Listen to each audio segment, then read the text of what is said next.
A todo el mundo, gracias Andrés. Eh, bueno, en primer lugar me hace muy feliz compartir a Guille de esta manera. Nunca imaginé que un personaje de una novela y que una novela iba a servir para esto, aunque yo de hecho escribo siempre desde esa perspectiva. Eh, bueno, yo quería hablaros un poquito del futuro. Yo vengo del futuro. Esta es básicamente, es como hay muchos argentinos con los que hablo, amigos que me dicen, es que Alejandro, yo vengo del futuro, mírame porque yo vengo del futuro. Bueno, yo, Alejandro, eh, vengo del futuro del acoso escolar. Yo sufrí mucho acoso cuando era muy pequeño y muy prolongado, con lo cual yo he vivido el acoso en muchas etapas de mi vida, incluso postadolescente. Eh, y en lo que quiero enfocar básicamente es qué hay después del acoso. ¿En qué te convierte el acoso cuando ya nadie más te mira o cuenta contigo como un sujeto acosado? Parece ser que los adultos ya pasamos por ahí y ya tenemos que haberlo superado y efectivamente muchos lo tenemos superado y sobrevivimos porque se llama sobrevivir al acoso como se llama sobrevivir al abuso. Es exactamente lo mismo. Y por tanto uno dice yo soy superviviente de. Eso lo hacen muy bien los americanos norteamericanos. Ya hace muchos años ellos utilizan el superviviente o sobreviviente a muchas cosas. Y es así. Realmente uno es sobreviviente al acoso escolar. El acoso escolar que en este momento, no en mi época, pero ahora sí, tiene unos tentáculos muy perversos y muy difíciles de controlar, porque la tecnología va siempre por delante de nosotros, siempre va por delante de nosotros y siempre se nos escapa. Eh, pero a lo que voy, hoy precisamente o durante esta etapa de confinamiento que uno se vuelve mucho más sensible, uno se ve reaccionando de maneras casi sorprendentes, en mi caso. Y yo muchas de mis reacciones a situaciones complicadas o límite me retrotraen a mi época de sujeto acosado en el colegio. Yo aprendí a callar y ese fue mi gran enemigo. Como niño acosado, eh, creí que el silencio me iba a salvar. Y mi lucha está siempre contra el silencio. Y por eso escribo. Y por eso soy el escritor del silencio. Yo siempre escribo sobre el silencio, no sobre el papel en blanco. Los escritores escribimos sobre el silencio y ponemos ruido al silencio. Y yo me ocupo de eso.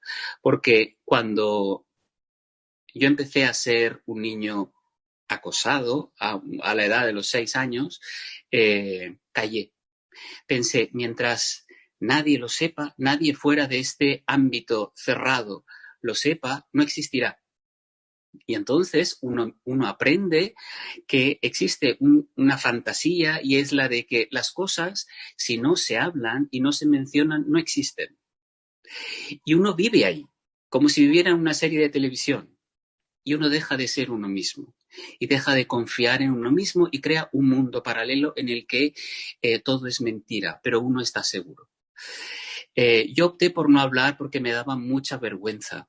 Me daba mucha vergüenza que mis padres supieran que yo estaba siendo acosado y estaba siendo visto por 40 niños como algo de lo que había que avergonzarse. Yo era la vergüenza de la clase. Después, eso ha quedado. Eso les pasa a muchos niños y muchas niñas acosados cuando son pequeñitos. Se convierten en la vergüenza. Y la vergüenza lleva al silencio y al demostrar que uno no es eso. ¿Y qué pasa muchas veces? Que yo ahora, 40 y 50 años, 48 años, 46 años después, me doy cuenta de que lo más terrible que me pasó, y esto me acabo de dar cuenta ahora, y es muy heavy, me he dado cuenta en este confinamiento porque tengo mucho tiempo para pensar y para soñar. Estoy soñando mucho y eso le pasa también a mucha gente ahora en el confinamiento. Y me estoy dando cuenta de que lo más terrible que me ocurrió y que le ocurre a muchos niños y a muchas niñas durante la época de acoso es que creen que para salir del acoso no hay otra salida ni otra mejor puerta que convertirse en acosador. Y yo he estado haciendo memoria y he recuperado algo que yo tenía totalmente obviado y ha sido muy doloroso. Sinceramente, yo esto no lo he dicho nunca todavía, porque lo acabo de reconocer. Y es que para conseguir que el foco no estuviera en mí, lo que hice fue ayudar a desviar el foco hacia alguien más débil que yo. Y convertirme en cómplice del acoso de una persona más débil que yo, que además era un niño, cosas de la vida. Era un niño que tenía una enfermedad degenerativa, iba en silla de ruedas y terminó muriendo. Con lo cual, ese niño no sanó, no vivió la sanación del acoso, no tuvo tiempo, sinceramente. Murió siendo acosado por causas de enfermedad, pero encima psicológicamente no fue acompañado, no fue bien tratado por el resto. Y yo contribuí a eso con mi silencio. Y yo me siento súper culpable. Y lo he destapado ahora, porque yo estaba tan metido en mi propio acoso y en la sanación de mi propio dolor y en entender mi silencio y en entender mis reacciones en la vida, porque la cicatriz o el remanente del niño acosado es un adulto atemorizado y muy cataclísmico. Normalmente, y yo esto lo he hablado con mucha gente y muchos hombres y mujeres que han sufrido acoso, te conviertes en alguien muy catastrófico, que te ves como incapaz muchas veces de superar situaciones que para el resto del mundo son situaciones de fácil superación y tú las ves como últimas, como que te vas a morir. Entonces te estás muriendo constantemente, como te estabas muriendo en clase cada vez que te preguntaban y tenías que mostrarte. Para mí era morir. Y eso lo he revivido siempre, siempre, hasta que empecé una terapia mucho más, no voy a decir seria, pero mucho más intensiva. Llevo 17 años con terapia y por fin entiendo que no me voy a morir cada vez que fallo, cada vez que alguien pone en duda lo que digo, cada vez que hay una discusión, cada vez que hay un conflicto, cada vez que se me tiene que ver, para mí era la muerte. Porque para mí en eso durante muchos años en el colegio era morirme, yo me habría muerto. Y yo entiendo a muchos niños que piensan en la muerte porque empatizo mucho, porque para mí es que esto no va a acabar nunca, esto es eterno. Cuando sea mayor será igual, mi vida va a ser igual. ¿Cuál es el final de esta película? No hay final. Y eso es terrible. Cuando un niño no tiene plazos, es catastrófico. El único plazo que ve es ese. Y yo he seguido viéndolo así.